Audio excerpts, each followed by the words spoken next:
Episode की starting में मेलियोडस ने सीधे डीमन किंग पर अटैक कर देता है और डीमन किंग हवा में उड़ने लगता है और कहता है कि तुम अपने पिता को मिटाकर अपने छोटे बेकार भाई को बचाना चाहते हो। और मेलियोडस कहते हैं कि तुम यहाँ पर मरोगे और मैं जेल्टिस को बचा के ही रहूंगा। डीमन किंग अटैक कर देता है और साथ ही एलिजाबेथ को अपने कब्जे में ले लेता है और कहता है कि तुमने ना गलती कर दी इस बोझ को अपने साथ लाकर, अब तुम कुछ भी नहीं कर सकते। लेकिन तब एलिजाबेथ हंसने लगती है और कहते हैं कि तुम्हें बहुत ज्यादा बड़ी गलतफहमी है, मैं तुम्हें यहाँ पर मारने के लिए आई हूँ। और साथ ही उस पर अटैक कर देती है। डीमन किंग कहता है कि बेकार सी पावर ना मुझे मेरा कुछ भी नहीं बिगाड़ पाएगी। लेकिन तभी एलिजाबेथ उसे पटक पटक के मारने लगती है। मेलियोडस कहता है कि तुम शायद भूल तो नहीं गई, एलिजाबेथ को गॉडेसेस क्लैन में क्या बुलाया जाता था, ब्लडी इली। और साथ ही सीन चेंज होता है। किंग ने अपने स्पिरिट स्पेयर से बहुत सारे अंडे को मार रहा था और साथ ही मर्लिन भी मार रही थी। और डियान कहती है कि हमारे अटैक इतने ऊपर तक नहीं पहुंच पाएंगे। और गॉथर कहता है कि सारे अंडे ना ब्रेटिना में फैल गए ना तो बहुत बड़ी चीज हो सकती है। और किंग कहता है कि मुझे सनफ्लावर की टेक्निक से सारे एरिया को डिस्ट्रॉय करना होगा। लेकिन डियान कहते हैं कि बहुत सारे आसपास लोग रहते, वो सारे ना मर जाएंगे। और किंग कहता है कि मेरे पास कोई रास्ता भी नहीं है। तभी बान सामने आता है और कहता है कि सब कुछ मुझ पे छोड़ दो।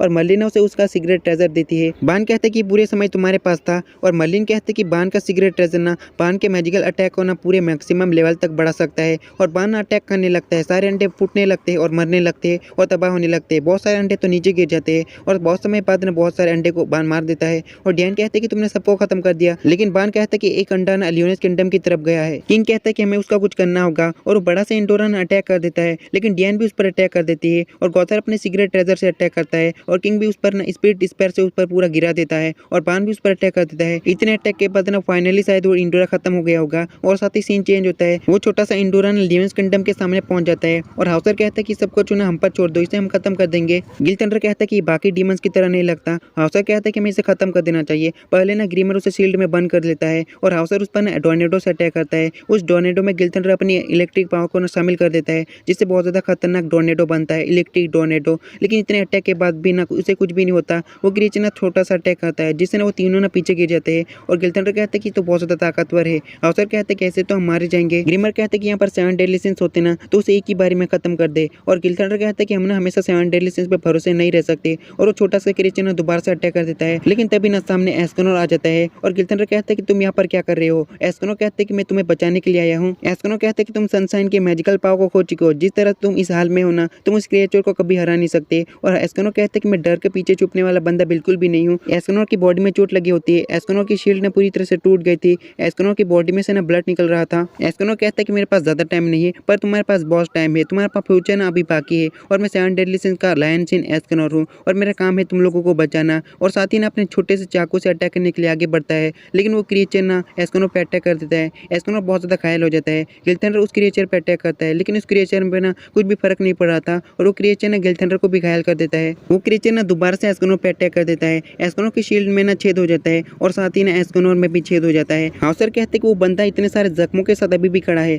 एस्कनोर कहता है कि क्या तुमने अपने कैप्टन पे कभी अटैक किया है। और गिल थंडर कहता है कि सारी बातें करने का समय नहीं है। एस्कनोर कहता है कि मुझे लगा कि मैं उस समय न मर जाऊंगा, उस समय सूरज निकला हुआ था, मैं अपने प्राइड फॉर्म में था। उस दर्द के मुकाबले ये दर्द ना बिल्कुल एक कीड़े के बराबर है। हाउसर कहता है कि तुम्हें यहाँ से भाग जाना चाहिए। लेकिन उसके बावजूद भी एस्कनोर अटैक करने के लिए आगे बढ़ता है। लेकिन होना क्या था, वो क्रिएचर उस पर बहुत सारे अटैक करने लगता है। एस्कनोर कहता है कि मेरे पास कोई भी एबिलिटी नहीं है, अगर औरों ने मुझे इस हालत में दिखाना तो जरूर मुझ पर हंसेंगे। लेकिन वो अपने मेंबर के बारे में याद करने लगता है और कहते हैं कि वो कभी मुझ पर हंसेंगे नहीं, वो मुझे अपना मानते हैं। भले ही मेरे पास कोई एबिलिटी या फिर ताकत नहीं है लेकिन तब भी ना वो मेरे साथ अच्छा बर्ताव करते हैं। वो सब लोग ना बहुत ज्यादा ताकतवर है और बहुत ज्यादा अच्छे। मैं बहुत ज्यादा खुश हूँ कि उनके साथ मिलकर ना मेरी फाइट कर पाया और बहुत सारा वक्त उनके साथ बिता पाया। मैं 7 डेडली सिंस का सीन ऑफ प्राइड एस्कनोर हूँ। जैसे ही वो क्रिएचर ना एस्कनोर को खाने वाला होता है तभी वहाँ पर एस्तोरस आ जाता है और एस्कनोर को बचा लेता है और साथ ही हील कर देता है। और एस्कनोर कहता है कि तुम सचमुच आ गए। और एस्तोरस कहता है कि मैं सबको बचाने के लिए ना कुछ भी कर सकता हूँ, लेकिन डीमन किंग से फाइट करना ना अलग बात है। और एस्कनोर कहता है कि मैं आपको ये नहीं कह रहा कि आप डीमन किंग से फाइट करें, मुझे ना आपकी सनशाइन की पावर चाहिए। एस्तोरस कहता है कि तुम समझते हो ना, अगर तुम सनशाइन की पावर को ज्यादा यूज करोगे ना तो तुम्हारी बॉडी ना तबाह भी हो सकती है,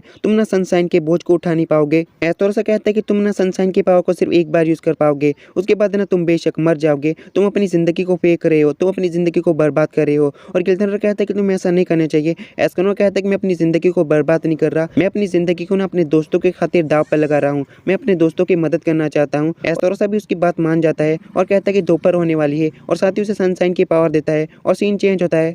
डीमन किंग कहता है कि तुम इतनी ज्यादा सीरियस नहीं फाइट कर रहे, क्या तुम्हें अपने भाई की इतनी ज्यादा चिंता है। जब मेरी पावर पूरी तरह से रिकवर हो जाएगी ना बेशक मैं जीत जाऊंगा। और साथ ही ना डीमन किंग का रूप भी पूरा बदल जाता है और मेलियोडस कहता है कि तुम मुझसे कुछ कहना चाहते थे, है जेल्टिस, लेकिन तुम्हारी बातें सुनने का मेरे पास टाइम नहीं था। जेल्टिस, होश में इस बुड्ढे को बाहर निकाल के फेंक दो। और एक जोरदार पंच मारता है। डीमन किंग को कुछ भी नहीं होता और डीमन किंग कहता है कि जेल्टिस तुम्हारी बातें नहीं सुनेगा, वो तो अपनी अच्छी जिंदगी जी रहा है और साथ ही वो गायब भी हो जाने वाला है, उसके बाद तुम भी मरोगे। और साथ ही डीमन किंग मेलियोडस जोरदार फाइट करने लगते हैं और मेलियोडस कहते हैं कि मैं तब तक बुराता रहूंगा जब तक जेल्टिस तुम मेरी बात को ना सुन लो। फिर हमें डीमन किंग के माइंड का सीन दिखाया जाता है जहाँ पर गेल्डा और जेल्टिस ने एक साथ होते हैं। जेल्टिस कहता है कि मैं अपने भाई से ना काफी समय से बात करना चाहता था, लेकिन मैं बहुत ज्यादा डर जाता था। और गेल्डा कहते हैं कि क्या तुम अपने भाई से इतना डरते हो? जेल्टिस कहता है कि नहीं, मैं अपने डैड से डरता था। मैं भाई से ना बात करना चाहता था कि उसे क्या पसंद है, उसे क्या करना पसंद है, और मैं तुम्हारे बारे में भी बताना चाहता था। और गेल्डा कहते हैं कि ये सब कुछ बेकार है, अब तुम्हारा भाई बिल्कुल भी जरूरी नहीं है। मुझे यकीन है कि तुम बहुत ज्यादा थक गए होंगे, तुम्हें मेरी बाहों में सो जाना चाहिए। और जेल्टिस भी कहने लगता है कि ठीक है, मुझे शायद सो जाना चाहिए। वो अब सारी बातें कोई भी मायने नहीं रखती। फिर में बाहर का सीन दिखाया जाता है। डीमन किंग मेलियोडस और एलिजाबेथ पे अटैक कर देता है और मेलियोडस और एलिजाबेथ अपनी मैजिक पावर को कंबाइन कर लेते हैं और साथ ही डीमन किंग के अटैक को रोकते हुए उसे बहुत ज्यादा घायल कर देते हैं। मेलियोडस कहता है कि जेल्टिस, क्या तुम मेरी बात को सुन सकते हो? मेरी बात का जवाब दो। डीमन किंग की पावर बहुत ज्यादा बढ़ने लगती है। मेलियोडस कहता है कि ये बहुत ज्यादा बुरा हुआ, तुम्हें होश में रहना होगा जेल्टिस। और साथ ही ना वहाँ पर बहुत बड़ा बाउंड्री बन जाता है। उस बाउंड्री के अंदर से ना डीमन किंग निकलता है और डीमन किंग का रूप पूरी तरह से बदल गया था। डीमन किंग कहता है कि अब कितना ज्यादा अच्छा लग रहा है, शुक्रिया जेल्टिस तुम्हारी कुर्बानी के लिए। मेरी ताकत तो बिल्कुल पहले जैसी होगी। मुझे ना अपने जवानी के दिनों की याद आने लगी। मेलियोडस, तुम जिसे बचाना चाहते थे ना, तुम अपने छोटे भाई को बचाना चाहते थे ना, लेकिन वो जा चुका है। मेलियोडस कहता है कि वो गया नहीं है, मैं उसे बचाऊंगा। और डीमन किंग अटैक करते हुए कहता है कि अब तुम किससे मदद मांगोगे? 7 डेडली सिन से। और साथ ही अटैक कर देता है। एलिजाबेथ और मेलियोडस ना मैजिक लेक में डूबने लगते हैं। मेलियोडस ना मैजिक लेक से बाहर निकलता है और कहता है कि तुम्हें इससे कोई भी लेना देना नहीं, और साथ ही अटैक कर देता है। डीमन किंग कहते हैं कि तुम्हें सचमुच लगता है कि तुम मुझे अकेले हरा पाओगे? एलिजाबेथ कहते हैं कि इससे तुम ज्यादा करीब मत जाओ, मैं पीछे हटना चाहिए, हम प्लान के साथ आएंगे। लेकिन मेलियोडस कहते हैं कि नहीं, इस बार ना मैं जेल्टिस को छोड़ नहीं सकता, ये तीसरी बार हो जाएगा। अगर मैं उसे नहीं बचाऊंगा तो उसे कौन बचाएगा? और साथ ही डीमन किंग के ऊपर एक धमाका करता है, लेकिन तभी ना वो धमाका गायब हो जाता है। और एलिजाबेथ कहते हैं कि उसकी द रूलर की पावर है, उसने सारे मैजिक को सोख लिया। डीमन किंग कहता है कि ये बढ़िया मौका है मेरी पावर का टेस्ट करने के लिए। तभी ना आसमान के ऊपर से बहुत बड़ी चीज गिरती है। एलिजाबेथ कहती है कि मेलियोडस, 7 डेडली सिंस के मेंबर आ चुके हैं, वो तुम्हारे लिए आए हैं। और साथ ही ना गॉथर कहते हैं कि मेरा कैलकुलेशन बिल्कुल सही रहा। डियन कहते हैं कि तुम दोनों बहुत ज्यादा भीग चुके हो। मर्लिन कहते हैं कि तुम्हें सचमुच लगा, हम इस चीज पे ध्यान नहीं देंगे। और बान कहते हैं कि 7 डेडली सिंस के 7 रूल में से 7वां रूल बिल्कुल टीम की तरह रहना है और टीम की तरह फाइट करनी है। तो भाई लोग, इसके साथ ही वाला एपिसोड खत्म होता है।